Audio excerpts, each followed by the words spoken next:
سبحان اللہ سبحان اللہ، تیرے الفاظ کے نغموں کی تقدس کی قسم، تجھ میں بلبل کی چہک، گلوں کی مہک، سب کچھ موجود ہے۔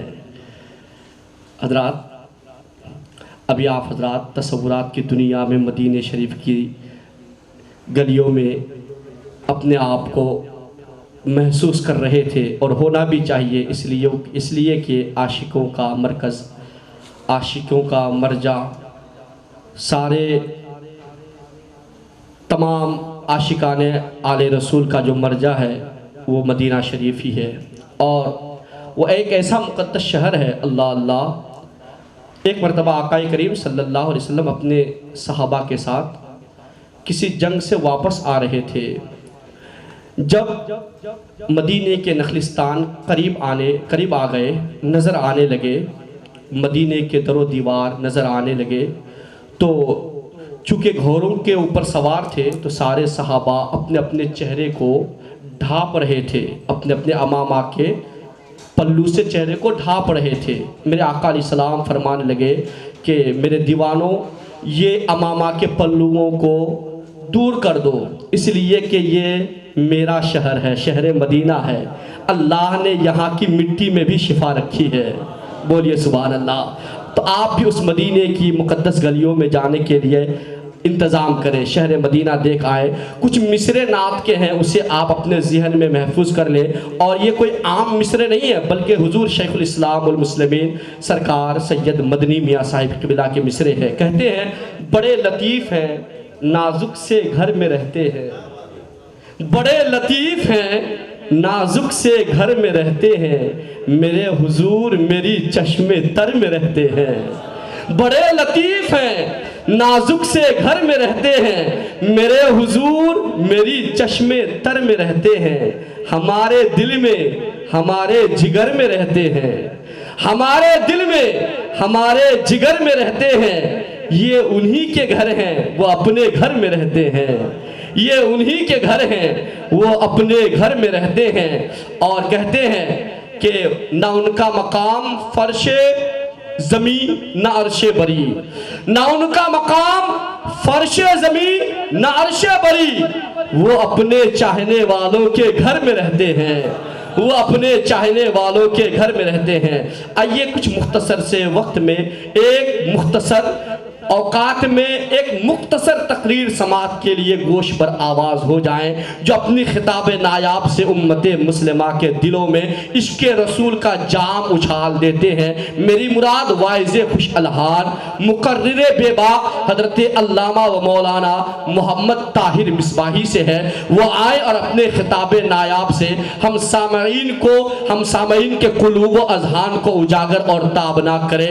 ان کے آنے سے کچھ مصرے سماعت کر لیں کہ یا رسول اللہ، یہ ناز یہ انداز ہمارے نہیں ہوتے، یہ ناز یہ انداز ہمارے نہیں ہوتے، جھولی میں اگر ٹکڑے تمہارے نہیں ہوتے، جھولی میں اگر ٹکڑے تمہارے نہیں ہوتے، اور بے دام ہی بک جائیے بازار نبی میں، اس دام کے سودے میں کبھی خسارے نہیں ہوتے، اس دام کے سودے میں کبھی خسارے نہیں ہوتے۔ آئیے بہترین خطاب سماعت کے لیے گوش پر آواز ہو جائیں۔ مائک پر علامہ طاہر مصباحی۔ منبر رسول پر تشریف فرما خطیب شہر شہزادہ مدنی سرکار پیر طریقت رہبر شریعت حضرت سید عبدالرشید بابا، قاضی شہر مربی پیر طریقت رہبر شریعت حضرت سید صدیق میاں بابا، اور ہمارے کرم فرما پیر طریقت سید سکندر میاں بابا، اور دیگر علماء اہل سنت، خواتین و حضرات، السلام علیکم ورحمۃ اللہ۔ نحمدہ و نصلی علی رسولہ الکریم، اما بعد، فاعوذ باللہ من الشیطان الرجیم، بسم اللہ الرحمن الرحیم۔ یا ایہا الذین آمنوا اتقوا اللہ وکونوا مع الصادقین۔ صدق اللہ العلی العظیم وصدق رسولہ النبی الکریم ونحن علی ذالک لمن الشاہدین والشاکرین والحمد للہ رب العالمین۔ انتہائی ادب و احترام کے ساتھ، نہایت ہی خلوص، عقیدت، محبت اور دل جمعی کے ساتھ گنبد خضرا کی جانب لگا کر درود شریف کا ہدیہ پیش کریں۔ پڑھیں اللہم صلی علی سیدنا مولانا محمد وعلی آل سیدنا محمد وآلہ واصحابہ بارک وسلم۔ صلاۃ و سلام علیک یا رسول اللہ صلی اللہ تعالی علیہ وسلم۔ نبی، آل نبی اور اصحاب نبی کی بارگاہ میں ایک بار اور جی لگا پڑھ لیجیے اللہم صلی علی سیدنا مولانا محمد وعلی آل سیدنا محمد وآلہ واصحابہ بارک وسلم۔ صلاۃ و سلام علیک یا رسول اللہ صلی اللہ علیہ وسلم۔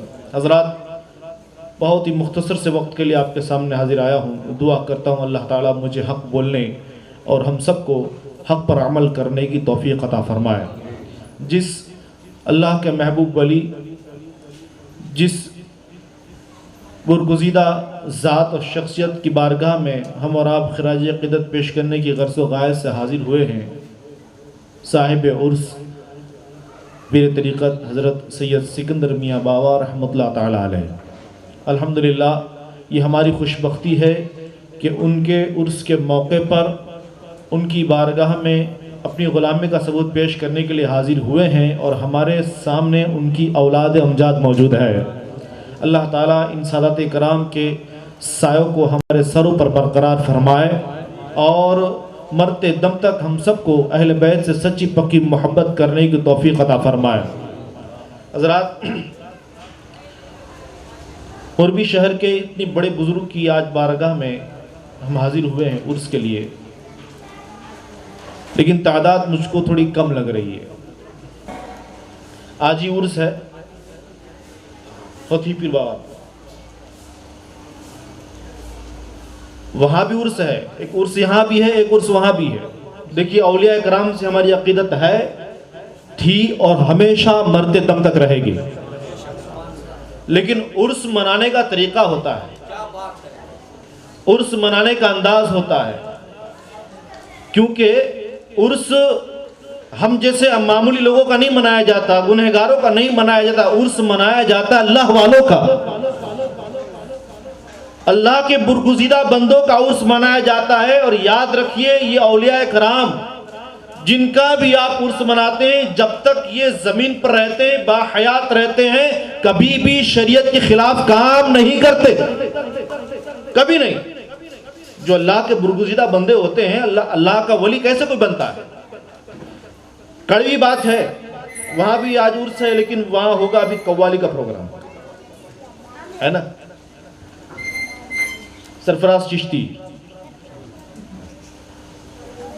دیکھیے نسبت، دیکھیے چشتی، قوالی کا پروگرام ہوگا۔ حضرات، افسوس تو یہ ہے کہ تقریباً سب کو پتہ ہے، علماء نے بارہا بیان کرتے ہیں، علماء بھی جانتے ہیں، عوام بھی جانتی ہے کہ موجودہ دور میں جو مروجہ قوالی ہے، کہ جس کے اندر مزامیر کا استعمال ہوتا ہے، جس کے اندر ڈھول تاشوں کا استعمال ہوتا ہے، ایسی قوالی ناجائز و حرام ہے، پتہ ہے۔ لیکن آج کل آراس کا حال تو یہ ہے کہ قوالی ہوتی ہے، غزلیں ہوتی ہے، ڈائرہ ہوتا ہے، گھوڑوں کا ریس ہوتا ہے، بیلوں کا ریس ہوتا ہے، میں نے دیکھا ہے، آپ نے بھی دیکھا ہوگا، ہے نا؟ وہ بھی ولی کے نام پر، وہ بھی ولی کے عرس کا نام لے کر ڈائرہ ہوتا ہے، بھجن ہوتا ہے، معاذ اللہ۔ میں یہ کہتا ہوں کہ ہمارے یہ پاکیزہ عرس ہے، بھلے ہی کم ہے لیکن برکتوں سے مالا مال ہے، بے شک اولیاء کرام کا فیضان ہم کو مل رہا ہے۔ منبر رسول پر جتنے علماء ہیں میری بات کی تصدیق کریں گے، یہ بھی مالا مال ہو رہے ہیں اور ہم بھی مالا مال ہو رہے ہیں۔ خدا کا گھر سامنے ہے، منبر رسول پر ہم بیٹھے ہوئے ہیں، سادات اور علماء کرام کی موجودگی میں اللہ اس کے رسول کا ذکر سن رہے ہیں، اور کیا چاہیے؟ یہ ہماری نجات کے لیے کافی ہے۔ ورنہ ہم بھی اپنے نفس کو، ہمارا بھی نفس موٹا ہے، ہم یہ نہیں کہتے کہ ہم بہت بڑے پاکیزہ ستھرے ہیں، گنہگار ہیں ہم بھی، لیکن ہمارا بھی نفس موٹا ہے، ہم بھی چاہتے ہیں کہ کچھ ڈھول تاشے ہو جائے، کچھ ڈانس ہو جائے۔ اب ایک عرس گیا یا چالو ہے یا پورا ہو گیا، حاجی پیر بابا رحمۃ اللہ تعالیٰ علیہ کا، ہے نا؟ آپ نے دیکھا ہوگا، وہ بھی ایک عرس کا موقع ہے۔ لیکن لوگ پیدل جاتے ہیں. ٹھیک ہے, پہلے کے لوگ پیدل جاتے تھے تو بھائی سادھن نہیں ہوتا تھا ان کے پاس. پہلے کے لوگ پیدل جاتے تھے, سچ ہے, مان لیا. لیکن اس دور کی بات ہے کہ جب ان کے پاس بائک نہیں تھی, گاڑیاں نہیں تھی. گھوڑے والے جن کے پاس گھوڑے تھے تو گھوڑے سے جاتے تھے, جن کے پاس بیل گاڑی ہوتی بیل سے جاتے تھے, اونٹ سے جاتے تھے. جن کے پاس کچھ نہیں ہوتا تھا وہ بیچارے پیدل جاتے تھے. آج ہمارے پاس سب ہے, سارا ساز و سامان ہے, لیکن پھر بھی اپنے نفس پر, اپنی جانوں پر ظلم کرتے ہوئے پیدل جاتے ہیں. اور میں ابھی جام نگر جا رہا تھا حضرت بابا, آمرن ہو کے گیا تو کیمپ لگا ہوا تھا. کیمپ کے سامنے میں نے معاذ اللہ دیکھا کہ 15-20 عورتیں گھوم رہی ہیں اور بالکل جیسے گربا کھیلا جاتا ہے ویسے وہ لوگ معاذ اللہ ناچ رہی ہیں. حضرات آپ میں جانتا ہوں آپ عالم نہیں ہیں, لیکن کم سے کم اتنا تو جانتے ہیں کہ یہ چیز جائز ہے کہ ناجائز ہے. دل پہ ہاتھ رکھے بولیے. آپ ذرا سوچئے, عرس کے نام پر, ایک ولی کے نام پر کیمپ لگے ہوئے ہیں, لوگ پیدل جا رہے ہیں. میں نے کیمپ میں دیکھا کہ لوگ پیروں کی مالش کرتے ہیں. چاہے جو زائرین آتے ہیں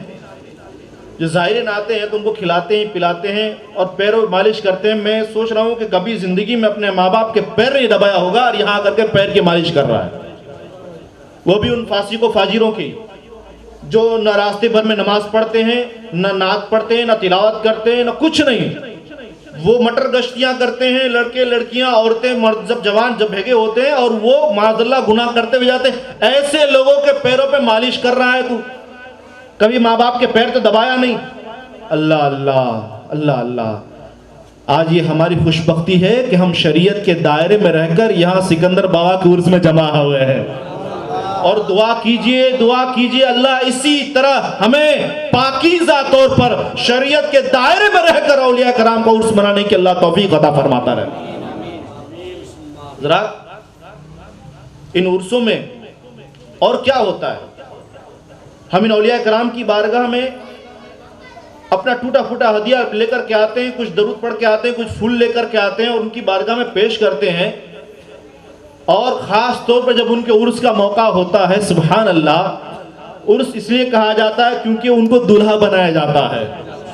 کیونکہ یہی وہ دن ہوتا ہے کہ جس دن ان کی ملاقات ہوتی ہے اپنے رب سے. قبر میں نبی کی زیارت ہوتی ہے اور اپنے رب سے ملاقات ہوتی ہے, دلہا بنایا جاتا ہے ان کو. تو اس دن عرس کی برکتیں ہوتی ہیں, عرس کی برکتوں سے ہم مالا مال ہو رہے ہیں. حضرات قرآن میں اللہ نے یہ فرمایا, یا ایھا الذین آمنوا اتقوا اللہ وکونوا مع الصادقین, اے ایمان والو اللہ سے ڈرو اور سچوں کے ساتھ ہو جاؤ. الحمدللہ ہم ان سچوں کے ساتھ ہیں, اسی لیے ان کے عرس میں جمع ہوئے ہیں, ہے نا. ساتھ میں رہنے کا اللہ نے حکم دیا, ان کے ساتھ رہو. کیوں ساتھ میں رہو بھائی؟ ایک سوال یہ ہوتا ہے کہ ان اللہ والوں کے ساتھ کیوں رہو, غوث کے ساتھ, خواجہ کے ساتھ, قطب ابدال اولیاء کرام کے ساتھ کیوں رہو, حالانکہ ایمان والے بھی ہو, تقوی والے بھی ہو, ہے نا. اللہ نے کیا فرمایا, یا ایھا الذین آمنوا, اے ایمان والو. اس کا مطلب کہ آپ مومن ہیں, ایمان والے ہیں. اور فرمایا اتقوا اللہ, اللہ سے ڈرو, یعنی کہ آپ متقی بھی ہیں. علماء کرام موجود ہیں اور آپ نے سنا بھی ہوگا, کوئی بڑا اہم نقطہ تو نہیں ہے, آپ مومن بھی ہیں اور متقی بھی ہیں. اور یہ دو صفت تو ایسی ہے کہ اگر کسی کے پاس حاصل ہو جائے تو اس کو کسی چیز کی ضرورت نہیں ہے. ظاہر سی بات ہے, سب سے قیمتی چیز ایمان مل گیا اور تقوی مل گیا, متقی آپ بن گئے تو نماز, روزہ, قرآن کی تلاوت, حج, زکوٰۃ متقی لوگ ہی کرتے ہیں نا. یہ ساری چیزیں مل گئی, پھر بھی اللہ فرما رہا ہے اے ایمان والو, اے تقوی والو, سچوں کے ساتھ ہو جاؤ. ان سچوں کے ساتھ ہونا کیوں ضروری ہے؟ ان سچوں کے ساتھ ہونا اس لیے ضروری ہے, ایمان تمہارے پاس ہے ٹھیک ہے, تقوی تمہارے پاس ہے ٹھیک ہے, لیکن تمہارا یہ ایمان, یہ تقوی ان سچوں کے وسیلے سے برقرار رہے گا. ان کے واسطے وسیلے سے ان کی صحبت میں رہو گے تو تمہارا ایمان سلامت رہے گا, تمہارا تقوی سلامت رہے گا. ورنہ ایسا بھی ہوا ہے کہ ایمان تو تھا ان کے پاس, تقوی بھی تھا ان کے پاس, لیکن سچوں کی صحبت نہ ملنے کی وجہ سے وہ برباد ہو گئے. برباد ہو گئے. وسیلے والے ہیں نا. دیکھیے بہت بڑی مثال, سب جانتے ہیں شیطان کا کیا حال ہے. شیطان کتنا بڑا متقی تھا, عابد تھا, ہے نا. آپ نے سنا ہوگا کہ زمین و آسمان میں کوئی جگہ باقی نہیں تھی جہاں اس نے سجدہ نہ کیا ہو, ہے نا. ایمان تو تھا ہی اس کا, بہت بڑا عابد بھی تھا وہ, لیکن ایک اللہ کے محبوب نبی کی بارگاہ میں گستاخی کر بیٹھا, اس کا ایمان برباد ہو گیا. ہوا کہ نہیں ہوا؟ سچوں کی صحبت ضروری ہے, بہت ضروری ہے, اور سچوں کی محفل بھی ضروری ہے. سچوں کی صحبت سے ایک بات یاد آئی کہ ان سچوں سے وابستہ ہونا, اللہ والوں سے رشتہ قائم کرنا, اگر وہ ظاہری حیات میں ہیں تب بھی اور ان کے پردہ فرما جانے کے بعد بھی. آپ نے ایک بزرگ سیدنا حضرت حاتم اصم رحمۃ اللہ تعالی علیہ, بہت بڑے بزرگوں کے نام سنا ہوگا. ایسی اللہ والوں کی محفل ہے, حضرت سیدنا حاتم اصم رحمۃ اللہ تعالی علیہ کی مجلس قائم ہے. دیکھیے اللہ والوں کی بارگاہ سے کیا ملتا ہے, اور اللہ والوں کی بارگاہ میں جانے سے, ان کی صحبت میں بیٹھنے سے, ان کی مجلسوں سے کیا ملتا ہے, سچوں کی صحبت میں رہنے سے کتنا فائدہ ہوتا ہے. حالانکہ ہمارے پاس قرآن کی آیت ہے, اس سے بڑی کوئی دلیل نہیں ہے اور کسی دلیل کی ضرورت و حاجت نہیں ہے, لیکن پھر بھی ایمان کو جلا بخشنے کے لیے, ایمان کو مزید بڑھانے کے لیے, روشن کرنے کے لیے یہ بات آپ کے سامنے پیش کرتا ہوں. سیدنا حضرت حاتم اصم رحمۃ اللہ تعالی علیہ کی محفل قائم ہے. اللہ والوں کی محفل ہوتی ہے تو اس محفل میں بیٹھنے والوں کو فائدہ ہوتا ہے نا. محفل کے دوران حضرت اللہ کے ولی بزرگ سیدنا حضرت حاتم اصم رحمۃ اللہ تعالی علیہ نے دعا مانگی, اے اللہ میری اس بزم میں, میری اس محفل میں جو سب سے بڑا گنہگار ہے تو اسے بخش دے. دیکھیے اللہ والوں کی محفل میں اللہ کے بزرگ, اللہ کے بہت بڑے ولی ہیں حضرت حاتم اصم رحمۃ اللہ تعالی علیہ, بہت بڑے بزرگ ہیں. دعا مانگی کہ میری بزم میں جو سب سے بڑا گنہگار ہے اے مولا اس کی بخشش کر دے. اسی محفل میں ایک کفن چور تھا. کفن چور, اب آپ سمجھ رہے ہیں کہ کتنا بڑا گناہ ہے کفن کو چوری کرنا. کفن چوری کرنا کتنا بڑا گناہ ہے نا. ہمارے یہاں, ہمارے اسلام میں خاص طور پر یہ ماحول ہے کہ اگر کسی کا انتقال ہو جائے, بھلے وہ کیسا بھی تھا زندگی میں, لیکن انتقال کے بعد اس کی میت کو بڑا ادب و احترام کے ساتھ لے جایا جاتا ہے کہ نہیں جاتا. غسل دیا جاتا ہے, غسل دینے والا بڑے پیار سے, نرمی کے ساتھ غسل دیتا ہے, اور جب کفن پہنا دیتے ہیں تو جنازے کو لے کے جاتے ہیں تو حکومت دھیرے دھیرے لے کے چلو, کہیں اچھلنا نہیں, بس مردے کو چوٹ نہیں آنی چاہیے نا. اب اس مردے کے کفن کو چوری کر دینا یہ کتنا بڑا گناہ ہے. اللہ اکبر. کفن چور تھا, مجلس پوری ہو گئی, محفل پوری ہو گئی, اور اسی رات کسی کا انتقال ہوا تھا, قبرستان اس کی لاش گئی تھی, اور یہ کفن چور اس کا کام ہی تھا, پیشہ یہی تھا, کفن چوری کرنے کی نیت سے گیا اور قبر کھودنا ابھی شروع کرنے ہی والا تھا کہ کفن چوری کر سکے. غیب سے آواز آئی, او بھائی, ارے آج ہی تو تجھے حضرت حاتم بن اصم کی محفل میں تیرے گناہوں کو بخش دیا گیا ہے اور تو پھر سے گناہ کرنے آ گیا ہے. آج ہی تو تیری بخشش ہوئی ہے, آج ہی تو تیرے سارے گناہ دھلے گئے ہیں. اللہ کے ولی, اللہ کے بزرگ محبوب بندے حضرت حاتم اصم رحمۃ اللہ تعالیٰ کی دعاؤں کے وسیلے سے تیرے سارے گناہوں کو آج ہی بخش دیا گیا ہے, اور تو آج ہی گناہ کرنے آ گیا ہے. جیسے ہی غیب سے آواز سنی, اس نے سچے دل سے توبہ کر لی ہے. حضرات, ولیوں کی صحبت سے کتنا فائدہ ہوا, کتنا بڑا گناہ, گناہ کبیرہ, کتنا شدید گناہ تھا, لیکن سادات کی محفل میں, اللہ والوں کی محفل میں بیٹھنے کی وجہ سے, ایک دعا کی وجہ سے اس کے سارے گناہوں کو اللہ نے بخش دیا ہے. سچوں کی صحبت کا فائدہ ہے, بہت زیادہ فائدہ ہے. میرے دوستو, میں وہی کہنا چاہتا ہوں شروع سے لے کے آخر تک, اللہ کا شکر ہے کہ ہم سچوں کے ساتھ بیٹھے ہوئے ہیں, ہے نا. ہم کہیں ادھر ادھر خرافات نہیں کر رہے ہیں, ہم ادھر ادھر کہیں ناچنے گانے ڈھول باشنگ میں نہیں لگے ہوئے ہیں. سچوں کے ساتھ, سچائی کے ساتھ سچا عرس منا رہے ہیں. اللہ تبارک و تعالیٰ کی بارگاہ میں دعا ہے اللہ تعالیٰ ہمیں اسی طرح ہمیشہ سچوں کے ساتھ محبت کرنے کی توفیق عطا فرمائے. ان سچوں کی برکتوں سے اللہ تعالیٰ اولیاء کرام کی برکتوں سے ہم سب کو مالا مال فرمائے. دوران تقریر اگر میری زبان سے کوئی چیز کوئی غلط جملہ نکلا ہو تو میں توبہ کرتا ہوں. آپ بھی میرے ساتھ پڑھ لیجیے اشہد ان لا الہ الا اللہ و اشہد ان محمد عبدہ و رسولہ وما علیہ البلاغ. السلام علیکم ورحمۃ اللہ.